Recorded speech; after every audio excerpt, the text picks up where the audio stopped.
আসসালামু আলাইকুম রহমতুল্লাহ বারাকাতু। আলহামদুলিল্লাহ, রমাদান করিম, রমাদান শেষ সোজা কালকে ইনশাআল্লাহ রমাদান শেষই দিব। রমজান রোজা রাখা, পরশু ঈদ। আলহামদুলিল্লাহ, সবচেয়ে গৌরবর কতই লাগে এটাই, আল্লাহ সবরে কবুল করতা রোজা রাখছেন এবং তেরাবি তাকে লইয়া কোরআনে কারিম তিলাওয়াত করছেন।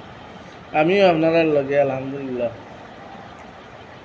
সবসময় কোরআন শরীফ তিলাওয়াত করি, নমাজও তো করি। আল্লাহ কবুল করতে আর প্রতি রমজানও আর কি বেশ কোনো যাওয়া রাখি না এবং কিতা করি 7টা কোরআনে কারিম খতম প্রায়। তো আশা করি কালকে ফুরি যাইব। আজকে 30 পারাত দোয়া করবা আল্লাহ সবরে ভালো রাখা, সুস্থ রাখতা।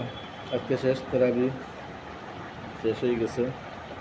আর আগামী বছর আল্লাহ খারে বাঁচাইবা আর খারে সে মরম জানি না, তবে আমার লাগে দোয়া করবা। আর দেশ বিদেশের সব খবর লাগিও আমি দোয়া করি, আর আমার লাগে দোয়া করবা। সুস্থ রইতে বালা রাখতা আল্লাহ বিহদাওয়াত থেকে বাঁচাইয়া রাখতা, আর আমার লাগিয়ে সবে দোয়া করবা। আর আমি সবসময় বিদেশি আপনার লাগে আর কি চিন্তাটাও করি আল্লাহ বর্তমানে বা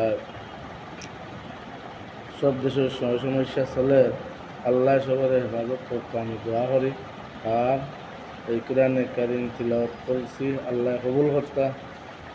আর 30টা তেরাবি আলহামদুলিল্লাহ আর একটা খতম ইলাহ করছে। আর আল্লাহ আগামীতে সবরে তৌফিক দিতা, সব ভালো রইতা, সুস্থ রাখতা। আসসালামু আলাইকুম রহমতুল্লাহ।